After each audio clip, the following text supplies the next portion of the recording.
지금부터는 파이썬을 이용해서 어떻게 수학 공식을 표현하고 계산할 수 있는지 몇 가지 예를 들어 설명드리겠습니다. 파이썬으로 특히 수학을 위해서 무엇을 할 수 있을까요? 우선 무엇인가 표현할 수 있습니다. 어떤 수나 어떤 공식을 우리가 그래프나 아니면 다양한 방법으로 표현할 수가 있습니다. 또한 계산할 수가 있죠. 어떤 수식이 주어지면 어떤 값은 어떻게 대응되는지 우리가 어떠한 계산을 수행할 수 있고요. 또 우리가 수학 공식이 주어지면 그리고 우리가 어떤 그 손으로 푼 어떤 해답이 있다면 그것을 또 확인해 볼 수도 있겠죠. 그리고 우리가 모르는 것들을 또 우리가 궁금해하는 것들을 수식으로 우리가 만들어 놓으면 일단 프로그래밍 해서 실제로 우리가 원하는 값이 나오는지를 한번 확인해 볼 수도 있습니다. 또한 어떤 수식이 주어지고 또 그런 수식을 우리가 또 모디파이 해서 어떠한 세상에 있는 것들을 좀 표현했다고 하면 어떤 물리적인 법칙이나 어떠한 전자기적인 법칙 등을 우리가 표현했다고 하면 도대체 시스템이 어떻게 움직이는지를 우리가 추론해 볼 수도 있겠죠. 그래서 우리가 수학을 이용해서 또 파이썬을 이용해서 해볼 수 있는 것은 참으로 무궁무진합니다. 그래서 우리가 오늘 하는 것은 무엇인가 하면 파이썬을 이용해서 어떻게 우리가 수식을 그래프상에 표현할 수 있는지 또 주어진 수식의 해를 어떻게 구할 수 있는지 등등을 말씀드리겠습니다.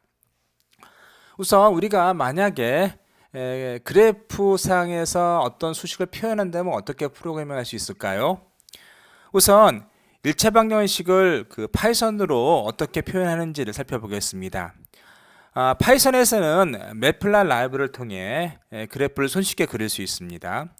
그런데 어떤 공식을 넣으면 바로 그래프가 그려지는 것은 아닙니다. 어떤 수식에서 어떤 변수를 그래프에 포함시켜야 되는지를 먼저 우리가 생각해야 합니다.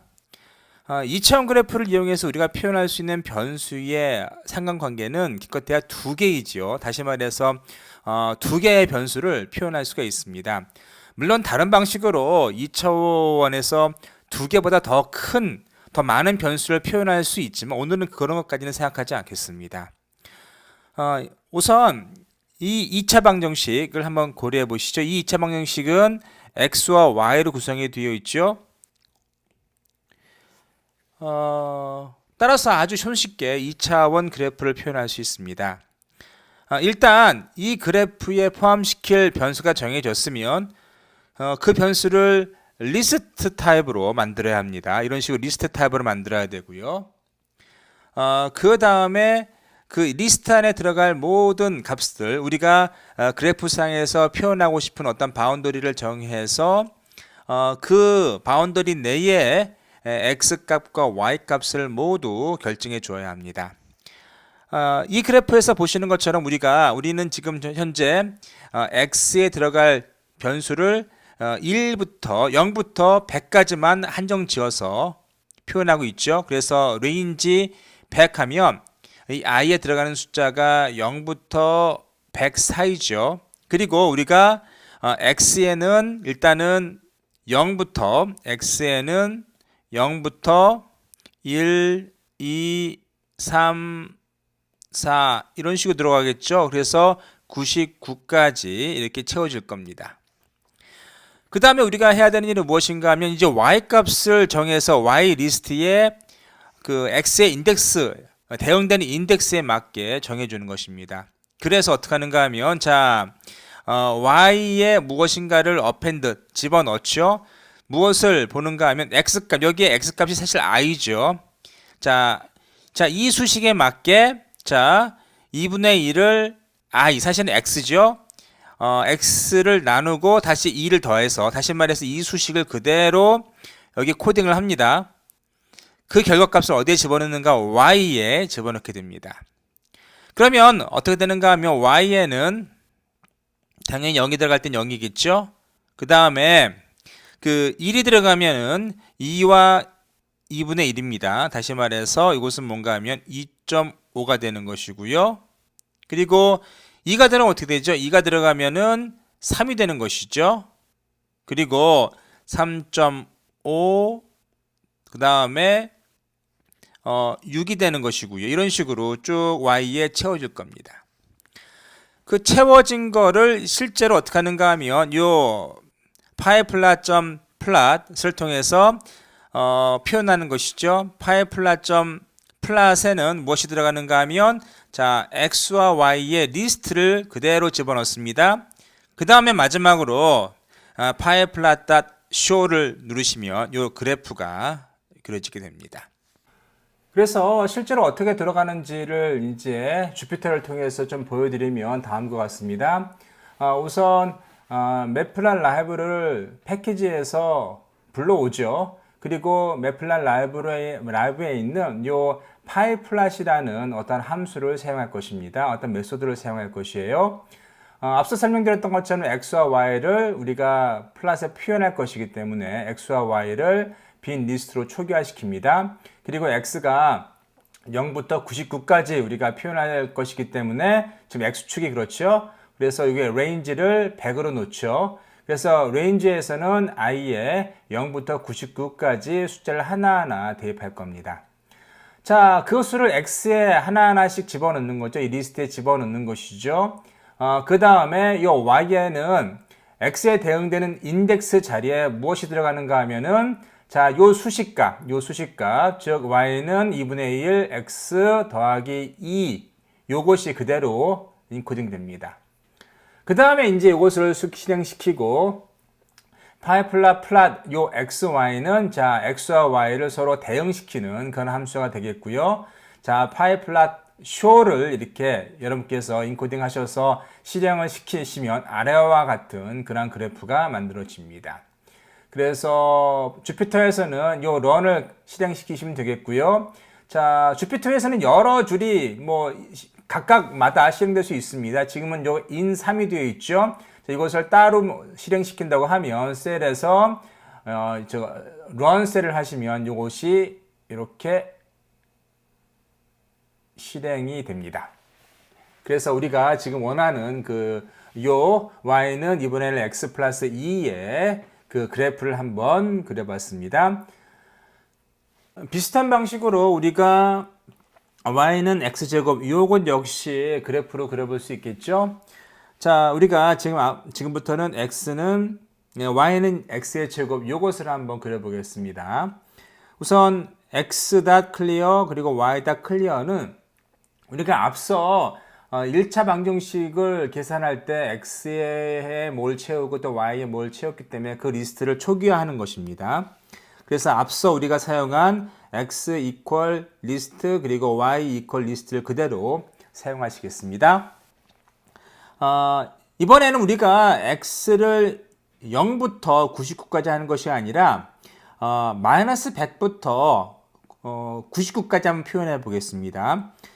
그렇게 하려면 이제 레인지를 이런 식으로 잡으시면 되겠죠. 그리고 증가분이 1씩 증가한다고 가정하시면 그래서 마이너스 100부터 100까지 x에 대응을 시킨 다음에 그러면 이제 x에 요 i를 x에 어펜드 하면 이제 x에 마이너스 100부터 자 99까지 이렇게 채워줄 겁니다. 증가분은 이제 하나씩 되겠죠. 1씩 되겠죠.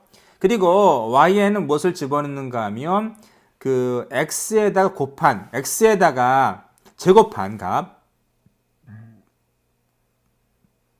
그 수식을 이런 식으로 아래처럼 집어넣으셔서 y를 만드시면 되겠습니다. 그러면 y에는 자 여기에는 뭐가 만들어질까요? 만이 되겠죠. x의 제곱이니까요. 그 다음에 쭉 수가 만들어지겠죠. 이런 식으로 만들어질 겁니다. 그 다음에 같은 방식으로 우리가 x와 y를 서로 대응시키고 그 다음에 show를 통해서 아래와 같은 그래프를 그릴 수 있습니다. 자, 지금부터는 주어진 수식을 실제로 파이썬으로 한번 풀어보는 그런 예를 보여드리겠습니다. 여기서 보시는 얘는 소인수 분해입니다. 소인수 분해는 무엇인지 여러분이 잘 아시죠? 어떠한 주어진 수를 소수의 제곱수 형태로만 표현하는 것입니다. 4의 경우에는 이를테면은 2의 2승이 되는 것이고요. 그리고 10의 경우에는 2의 2 곱하기 5 형태로 표현될 수 있죠. 15는 어떻죠? 3과 5의 곱셈 형태로 표현될 수 있습니다. 24의 경우 어떻죠? 24의 경우에는 2 곱하기 2 곱하기 2 곱하기 3의 형태, 즉 2의 3승 곱하기 3의 형태로 표현될 수 있습니다. 이것이 소인수 분해입니다. 자, 소인수 분해를 가만히 보면 어떻죠? 일단 어떤 주어진 수를 가장 작은 소수로 나눠보죠. 그리고 그 몫을 다시 다른 소수로 나눠봅니다. 그래서 2로 나누면 여기서는 12가 되는 것이고, 다시 12를 2로 나누면 여기서 6이 되는 것이고, 자, 6을 2로 나누면 어떻죠? 3이 되는 것이고, 3을 다시 2로 나눌 수 없기 때문에 이보다 큰 소수를 불러옵니다. 그것이 3이죠. 3은 3을 나눌 수 있겠죠. 그리고 더 이상 나머지는 몫은 1이 됩니다. 몫이 1이 될 때까지 이제 이것을 쭉 계산하게 되는데, 이렇게 하면 이제 2가 3번 나오게 되고 3이 1번 나오고, 바로 이것이 바로 소인수 분해입니다. 자, 오른쪽 보시는 것이 실제로 그 소인수 분해를 할 수 있는 파이썬 코드입니다. 주어진 값을 지금 45로 가정하고 있고, 또한 가장 작은 소수를 2로 가정하고 있습니다. 여기 그 퍼센테이지 표시가 있는 거, 이건 나머지를 구하는 겁니다. 이를테면은 45를 2로 나눈 나머지는 얼마죠? 1이죠. 이게 무슨 말인가 하면은 45는 2로 나눠 떨어지지 않는 수가 되는 것이죠. 그래서 이런 경우에는 2가 45를 나누는 소수는 아닙니다. 이런 경우에는 우리가 이보다 큰 소수를 선택해야겠죠. 뭐 3이라든가 5를 선택해야 됩니다. 자, 그래서 여기 요 퍼센테이지가 소위 말해서 모드라는 연산인데, 나머지를 계산하는 그런 연산이라는 점 말씀드리겠고요.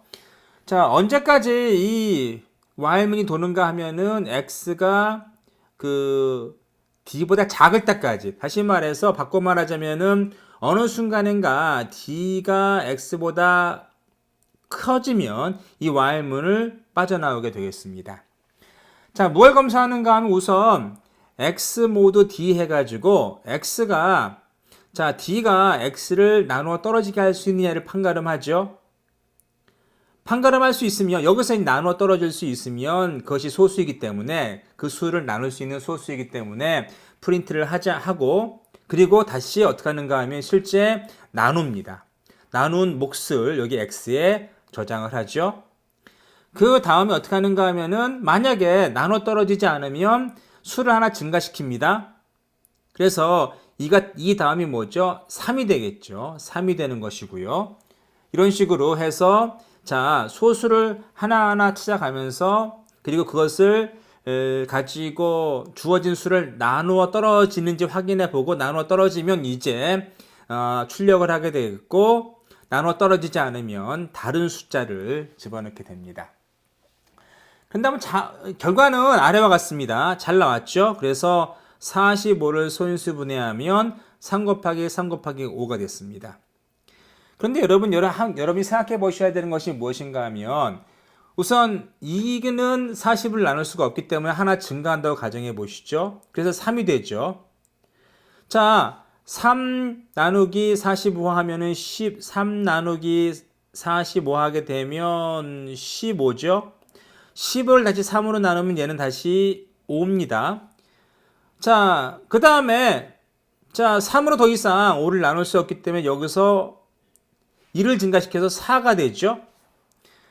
4는 역시 이 5를 나눌 수 없습니다. 그래서 다시 여기서 5를 선택하게 되고 5를 나눔으로써 끝나게 되는 그런 형식이 되겠습니다. 그래서 어떻게 이 프로그램이 돌아가는지를 한번 여러분께서 따져보시기 바랍니다. 여러분의 이해를 돕기 위해서 제가 직접 한번 프로그래밍을 실행시켜 봤는데요. 자, 이 결과가 바로 여러분께서 좀 아까 보신 그 결과입니다. 그런데 여러분 프로그래밍 하실 때 반드시 그 의구심을 해결하시면서 가셔야 됩니다. 그래서 이 프로그램이 여러분에게 주어지면 여러분께서 꼼꼼히 뜯어봐야 되고요. 특히 처음 접한 오퍼레이터 등은 여러분께서 반드시 확인해 보고 가시는 게 좋겠어요. 그래서 이 경우에는 지금 이게 무엇인지를 우리가 좀 더 명확하게 이야기하기 위해서 여기 가운데다가 프린트문 같은 걸 집어넣어서 자, 얘가 도대체 뭐 하는 것인지를 한번 우리가 확인해 볼 수 있습니다. 이런 식으로 해서요. 그래서 프린트 x 모드 d를 집어넣고 자, 이것이 어떤 값을 출력하는지 확인해 볼 수 있겠습니다. 그리고 여기가 이제 실제로 우리가 뽑아내야 되는 소수를 출력하는 부분이 되겠고요. 그리고 이것이 만약에 더 이상 소수로 이제 주어진 수를 나누는 것이 되겠고 더 이상 나눌 수 없으면 여기서 증가시키게 되겠습니다. 한번 실행해 보면 실행이 됐죠? 자, 요 1은 뭔가요? 여기서 찍힌 1이 되겠죠? 이 무슨 말인가 하면은, 자, 40을 1은 나누니까 어떻죠? 나눠질 수 없죠? 근데 목이 지금 나머지가 1인 겁니다. 다시 말해서 2는 40을 나눌 수 없다는 것을 얘기하는 것이고, 자, 이 문장을 거칠 때는 이것이 false가 되기 때문에 아래로 증가시켜서 D는 원래 2에서 3으로 증가하게 됩니다. 그리고 다시 위로 올라가야 되겠죠? 그 다음에 이 프린트 x 모드 3 x는 뭐죠? 여전히 45죠. 그리고 d는 아래에서 3으로 증가했기 때문에 자, 45 모드 3 나눠 떨어지죠. 그래서 여기는 나머지가 0이 되는 겁니다. 자, 그 다음에 이제 나머지가 0이기 때문에 요 if문 아래 요 부분들이 실행이 되겠죠. 이 부분이 실행이 되고 그 x를 나눈 소수 d를 출력하게 됩니다. 출력한 결과값이 여기가 되겠습니다. 자, 이런 식으로 이제 우리가 소인수분해 코드를 이해해 봤습니다. 그 다음 우리가 보는 코드는 주사위 던지는 확률을 구하는 그러한 코드입니다. 여러분, 주사위를 던지면 어떤 경우에는 1이 나오고 6이 나오고 3이 나오고 2가 나오고 5가 나오죠. 그런데 일반적으로 사람들이 생각하기에는 모든 것이 확률이 똑같다고 생각합니다. 실제로 그렇습니다.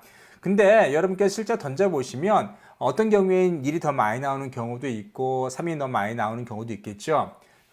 그런데 가정하기를 우리가 한 수천만 번을 돌리면 아마 각각 각명이 나오는 확률이 거의 비슷할 것이다 라는 것이 바로 이 주사위 던지기 확률이죠. 근데 이런 것들을 우리가 파이썬으로 시뮬레이션 해볼 수 있습니다.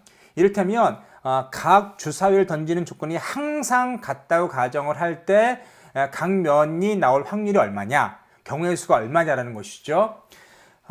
우리가 이 프로그램에서는 뭘 시뮬레이션 해보는가 하면 한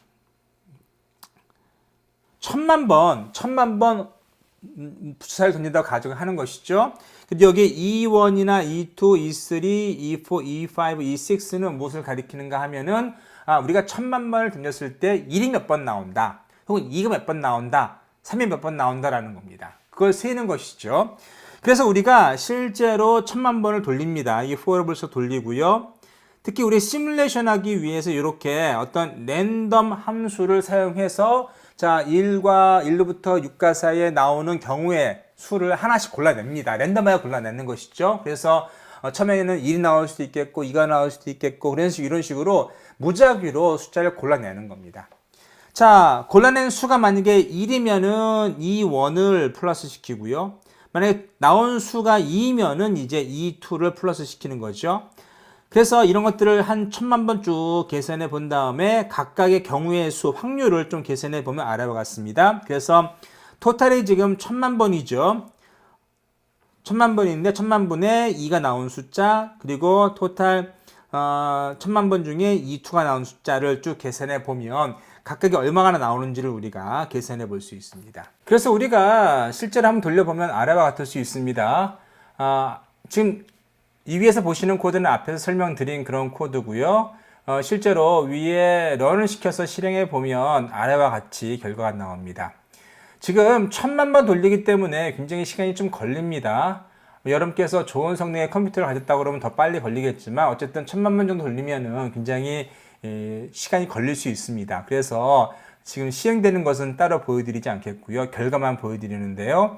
결과를 보시면 거의 1.66 0.166, 0.166 등이 나오죠. 거의 비슷한 확률로서 1, 2, 3, 4, 5, 6이 나오게 됩니다. 보시면 여기 위에 랜덤 그리고 랜드 인트가 있죠. 그래서 여기 보시면 랜드 인트는 인티저 넘버를 골라내라는 것이고요. 그리고 1과 6 사이에 있는 그 인티저 넘버를 하나 골라내라는 겁니다. 기본적으로 이 랜덤 함수는 유니폼 디스트리뷰션을 따릅니다. 물론 뭐 다른 디스트리뷰션을 따르게 할 수 있는데 여기서는 그냥 여러분께서 그냥 정규 분포를 따른다고 생각하시면 되겠습니다. 자, 지금까지 우리는 파이썬을 공부를 했고요. 또 파이썬으로 어떻게 뭐 수학적인 공식을 표현하고 또 계산하는지를 함께 생각해 보았습니다. 이제 두 가지 어사이먼트, 프로그램 어사이먼트를 드리는데 첫 번째 프로그램 어사이먼트는 두 개의 숫자가 주어질 때 이 두 개의 숫자의 최소 공배수와 최대 공약수를 구하는 프로그램을 만들어 보세요.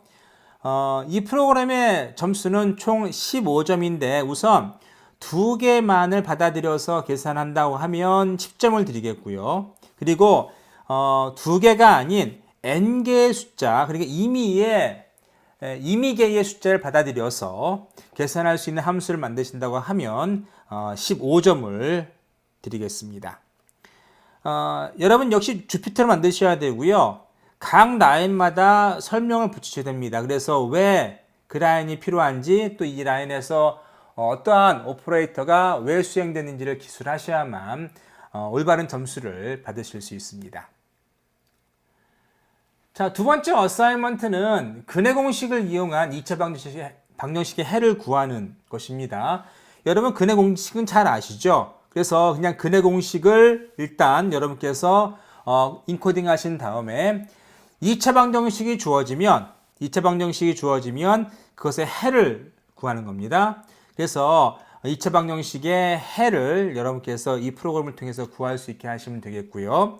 그리고 또 하나 여기서 해야 되는 일이 무엇인가 하면은 자, 주어진 2차 방정식을 매플랫립으로 그려보시고요. 여러분께서 구하신 근해 공식으로 해결한 것과 같은 값을 가지는지를 확인해 보실 수 있게끔 하시면 되겠습니다. 확인된 결과를 이제 역시 주피터에서 잘 기술해서 제출하시면 되겠습니다. 지금까지 우리는 파이썬에 대해서 함께 공부했습니다. 파이썬으로 어떻게 프로그램을 하는지, 특히 네 가지 기본적인 요소, 변수와 대입, 그리고 조건, 반복문을 공부를 했고요. 추가적으로 함수를 어떻게 구성하고 만드는지, 정의하는지, 또한 함수의 매개 변수를 어떻게 관리해야 되는지, 또 어떻게 매개 변수 값을 로컬 변수나 아니면 리턴 값으로 던지는지를 함께 공부를 했었습니다. 그리고 우리가 수학적인 여러 가지 노션들을 어떻게 파이썬을 통해서 표현할 수 있고 또 수학적인 수식을 계산할 수 있는지 또 그래프로 표현할 수 있는지 등등을 함께 공부를 했습니다. 파이썬은 정말 배우기도 쉽고 쓰기도 간단한 언어입니다. 따라서 지금까지 여러분께서 파이썬을 쭉 공부를 하시면서 좀 막히는 부분이 있거나 아니면은 잘 안 되는 부분이 있다 하더라도 꾸준히 연습해 보시기 바랍니다. 가능하면 작은 프로그램을 충실히 한번 짜 보심으로써 또 오류가 없이 짜 보심으로써 큰 프로그램을 짤 수 있도록 내공을 기르시면 좋겠고요. 또한 머신러닝에서는 파이썬이 핵심 프로그램 언어입니다. 따라서 머신러닝이나 AI를 계속 공부하고 싶으시다면 반드시 이 파이썬을 여러분의 몸에 익도록 만들어 놓으시는 것이 매우 중요합니다. 다음 수업 시간에는 이제 실제로 머신러닝에 대한 소개를 해드리겠습니다. 앞서 말씀드렸던 것처럼 AI는 머신러닝하고 좀 다르죠. 머신러닝이 AI 안에 포함되어 있는 하나의 기술입니다. 그래서 다음 시간부터는 머신러닝을 보다 구체적으로 설명드리고 특히 퍼셉트론의 예를 들어서 어떻게 머신러닝이 실제로 AI가 러닝할 수 있는지 그런 점들을 말씀드리겠습니다. 그리고 다음 시간에는 머신러닝을 위한 수학적인 컨셉들을 좀 말씀을 드리면서 실제로 우리가 수학이 어떻게 머신러닝에 이용될 수 있는지 또 우리가 반드시 머신러닝을 알면서 알아야 하는 수학적인 기호 등을 좀 말씀드리도록 하겠습니다.